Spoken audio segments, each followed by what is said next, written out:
A very warm welcome to you all in my YouTube channel DPS Tutorial Classes. This is Divya and you are at the right place if you want to know about the physics of class 9th. If you like this video then please hit the bell icon and subscribe to my YouTube channel. Class 9 का हम लोग जो third chapter study कर रहे थे that is gravitation और last की classes में हमने कुछ न्यूमेरिकल्स वगैरह डिस्कस किए थे और आज का जो हमारा नया टॉपिक है that is mass and weight, उसी को हम स्टार्ट करते हैं। मास और वेट ऑफ एन ऑब्जेक्ट। सबसे पहले जानेंगे हम मास क्या होता है। मास होता है the amount of matter content in a body is called as its mass. Mass जो होता है वो बेसिकली जो amount of matter portion content होता है किसी भी बॉडी में उसे हम क्या कहते हैं, मास कहते हैं। The mass of an object does not changes with time or from place to place and the mass of the body remains the same throughout the universe. जो हमारा mass of the body होता है वो कभी भी change नहीं करता है place to place में, जैसा है वो वैसा ही रहेगा। और ये हम इसे लेके मतलब mass जो होता है वो कहीं पे भी यूनिवर्स में हो, हर जगह वो क्या होगा, सेम होगा।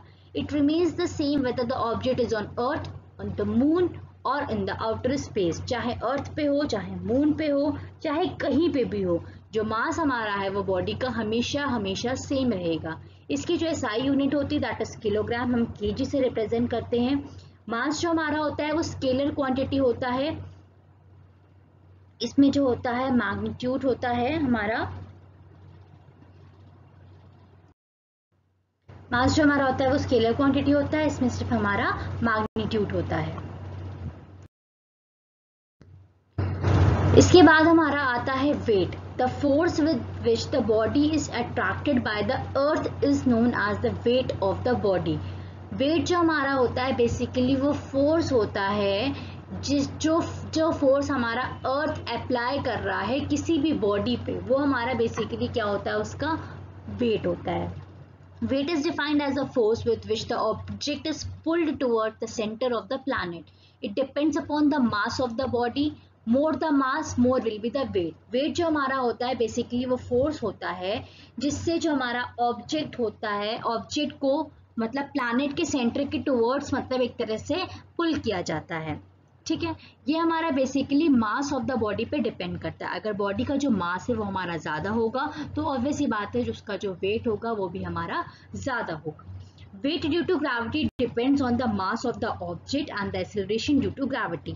वेट का जो बेसिकली हमारा फॉर्मूला होता है W is equals to mg होता है, तो बेसिकली ये वेट मास पे और हमारा ग्रेविटी पे डिपेंड करता है कि वेट का, बॉडी का जो वेट है हमारा कितना होगा। मास जो होता है वो उसका कांस्टेंट होता है, बट जो उसका वेट होता है वो हमारा ग्रेविटेशन के अकॉर्डिंग वेरी करता रहता है। एक्सेलरेशन ड्यू टू ग्रेविटी के अकॉर्डिंग वो हमारा वेरी होगा। जहाँ पे एक्सेलरेशन ड्यू टू ग्रेविटी हमारा ज़्यादा होगा वहाँ पे वेट ज़्यादा होगा, और अगर अलग जगह हम उस बॉडी को ले जाते हैं तो उसका मास तो हमारा कांस्टेंट रहेगा, बट अगर एक्सेलरेशन ड्यू टू ग्रेविटी वहाँ पे कम है तो उसके कंपैरिजन में हमारा जो वेट हो जाएगा वो हमारा क्या हो जाएगा, कम हो जाएगा। यही चीज इसमें बताया गया है। The force with which the body of the mass m is attracted by the earth is called given by F is equals to हमारा ma होता है, यहाँ पे हम mg लिखेंगे।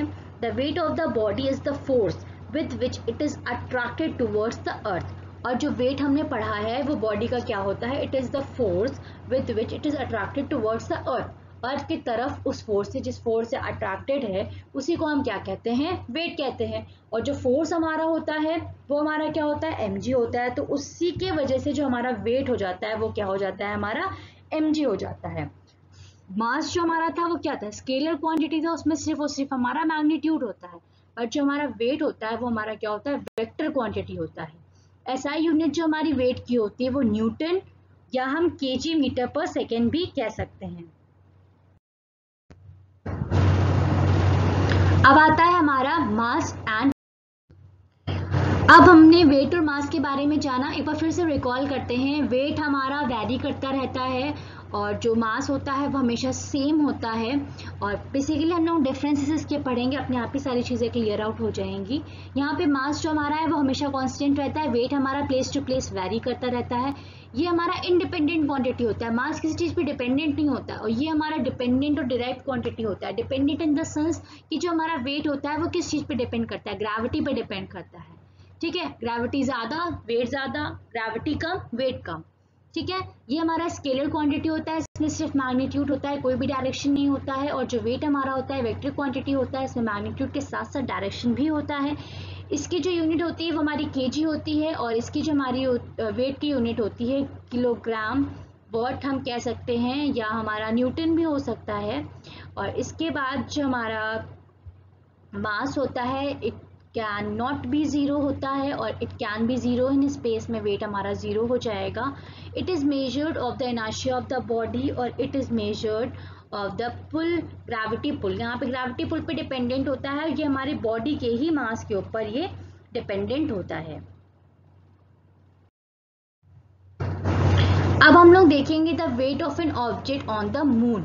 हमने क्या नाम है, वेट और मास के बारे में जान लिया। अब हम जानेंगे कि जो ऑब्जेक्ट का वेट होता है वो मून पे कैसे होता है। Weight of an object is a variable quantity.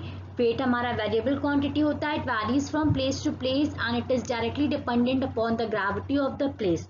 ये मैंने आपको अभी बताया, ग्रेविटी पे डिपेंडेंट होता है, प्लेस टू प्लेस वेरी करता है। The weight of an object on the moon is the force with which the moon attracts the object। जैसे कि मैंने आपको वेट यहाँ पे अर्थ पे बताया था कि अर्थ जो हमारा कोई भी ऑब्जेक्ट को किस ग्रेविटेशनल फोर्स से पुल से अपनी तरफ अट्रैक्ट कर रही है, वही फोर्स जो हमारा होता है वो वेट को डिस्क्राइब करता है। तो मून पे क्या होगा, तो जो मून ऑब्जेक्ट को किस फोर्स से अपनी तरफ अट्रैक्ट कर रहा है वही क्या हो जाएगा, wait of the object on the moon हो जाएगा। The mass of the moon is less than that of the earth. और हमें ये चीज़ बहुत अच्छे से पता है कि अर्थ के कंपैरिजन में जो हमारा मून होता है उसका जो मास हमारा होता है वो कम होता है, और इसी की वजह से जो हमारा मून होता है वो less force of attraction exert करता है किसी भी ऑब्जेक्ट पे। ऑब्वियस सी बात है, अर्थ का मास ज़्यादा है तो ज़्यादा फोर्स लगाएगा अपनी तरफ अट्रैक्ट करने के लिए, और मून का मास हमारा कम है तो मून हमारा कम फोर्स लगाएगा। यही रीज़न है कि the acceleration due to gravity on the surface of the mass is about 1/6 of the earth. As a result, on the moon weight will be 1/6 of its weight on the earth। जो हमारा moon पे gravity on the surface of the moon, moon पे जो हमारा होता है जो gravity पुल होता है वो 1/6 होता है अर्थ के कंपैरिजन में। मतलब अर्थ अगर कुछ है तो वो मून के मतलब मून का अगर हम कैलकुलेट करें तो वो अर्थ से 1/6 होगा। ठीक है, एक्सेलरेशन ड्यू टू ग्रेविटी जो मून का होता है, सरफेस ऑफ द मून पे जो होता है वो हमारा 1/6 ऑफ द अर्थ होता है। और इसी की वजह से जो हमारा मून पे कुछ वेट अगर हम कंसीडर करेंगे तो अर्थ पे अगर उसका वेट सपोज करें हम 60 है, ठीक है, तो मून पे उसका 1/6 हो जाएगा, मीन्स 1/6 हो जाएगा, 60 इंटू 1/6 जो कि हमारा 10 हो जाएगा। तो अगर उसका वहां पे 60 है तो मून पे क्या हो जाएगा, 1/6 उसका हो जाएगा, दैट विल बी 10 हो जाएगा हमारा। तो ये हमारा होता है weight of the object on moon पे। अब हम इसको कैलकुलेट करेंगे। हम कंसीडर करते हैं let the mass of the object be m। कोई मास है, कोई ऑब्जेक्ट है, उसका मास हमारा m है, इसका वेट हमारा मून पे WM है। ठीक है, मास ऑफ द मून हमारा m, capital M, small m suffix में लिखते हैं हम, एंड रेडियस जो है वो हमारा RM है। ठीक है, हमारा यूनिवर्सल लॉ ऑफ ग्रेविटेशन के अकॉर्डिंग अगर हम वेट निकालते हैं मून पे तो that will be Gm small m upon RM का RM स्क्वायर हो जाएगा हमारा। ये हमारा हो जाएगा wait of the object on the moon. अब हम G की वैल्यू निकालें मून पे तो हमारा मास ऑफ द मून M है, पता ही है, रेडियस RM पता ही है हमें। तो G की जो वैल्यू हो जाएगी स्मॉल g की हो जाएगी वो G capital M upon RM का होल स्क्वायर हो जाएगा। मास ऑफ द मून हमको पता है, ये हमारा पता होता है, ये चीज़ हमारी मतलब कांस्टेंट है, that is 7.36 into 10⁻22 kg। Radius of the moon जो हमारा है वो 1.74 इंटू 10⁻6 मीटर्स है।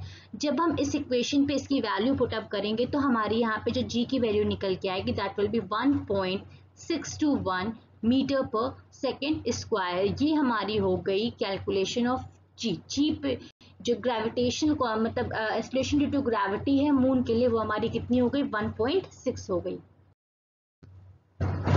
और अर्थ के लिए हमें वैल्यूज पता ही है, मास ऑफ द अर्थ हमारा 5.9 इंटू 10⁻24 kg होता है, रेडियस ऑफ द अर्थ हमारा 6.3 इंटू 10⁻6 मीटर होता है। यहाँ पे अगर हम वेट ऑफ द अर्थ निकालेंगे तो ये ग्रेविटेशनल कांस्टेंट है, m हो जाएगा हमारा, स्मॉल m ऐसे ही हम लिख देंगे क्योंकि मास ऑफ द ये ऑब्जेक्ट है हमारा, ठीक है, दोनों ही जगह ऑब्जेक्ट तो दोनों ही जगह सेम है, तो यहाँ पे हम m कंसीडर कर सकते हैं, वो हमारा कैंसिल आउट हो जाएगा। रेडियस ऑफ द अर्थ हमने लिख लिया, ये हमारा रेडियस ऑफ द अर्थ का स्क्वायर हो गया, r स्क्वायर होता है, इसको जब हम कैलकुलेट करेंगे तो ये हमारा 1.474 into 10 to the power 11, g हमारा ग्रेविटेशनल कांस्टेंट है और m हमारा मास ऑफ द ऑब्जेक्ट हमारा हो गया। ये हमारा वेट ऑफ द अर्थ निकल आएगा, wait of the object on earth निकल आएगा। अब वैल्यू फॉर द मून से हमें पता ही है कि मास ऑफ द मून हमारा ये होता है 7.36 into 10 to the power 22 kg और रेडियस ऑफ द मून होता है हमारा 1.74 into 10 to the power 6 metres. यहाँ पे जब हम weight of the object on the moon निकालेंगे तो ये हमारा जैसे वैल्यूज हमने पुटअप की थी वैसे ही पुटअप करेंगे, तो ये हमारा 2.431 into 10 to the power 10 g और m, g हमारा ग्रेविटेशनल कांस्टेंट हो गया और m हमारा मास ऑफ द ऑब्जेक्ट हो गया। इसके बाद हम दोनों ही इक्वेशंस को जब डिवाइड आउट करेंगे, means mass of the weight of the object on the moon upon weight of the object on the earth, तो ये हमारा क्या निकल के आएगा 0.165। जब हम इसको फ्रैक्शन के फॉर्म में लिखेंगे तो ये हमारा 1/6 हो जाएगा, मींस जब इसे कैंसिल आउट करेंगे तो ये हमारा 1/6 निकल के आएगा। W अर्थ हमारा ये इधर चला जाएगा, तो यहाँ से ये साफ चीज क्लियर होके आ रही है कि wait of the object on the जो मून है वो क्या है 1/6 into weight of the object on the earth. अगर अर्थ पे उसका वेट 60 है और अगर हमें मून पे निकालना है तो हम डिवाइडेड बाय 6 कर देंगे, तो वो ऑब्वियस सी बात है हमारा wait of the object on the moon निकल आएगा। तो ये हमारा बहुत ही इंपॉर्टेंट एक तरह से डेरिवेशन है, ये आपको अच्छे से आना चाहिए कि जो हमारा अगर हम कहें किसी को बताएं तो वो कैसे है, ये हमारा साइंटिफिकली प्रूव्ड है, ये हमारा इस तरीके से होता है, यही चीज़ से बताने की कोशिश की गई है।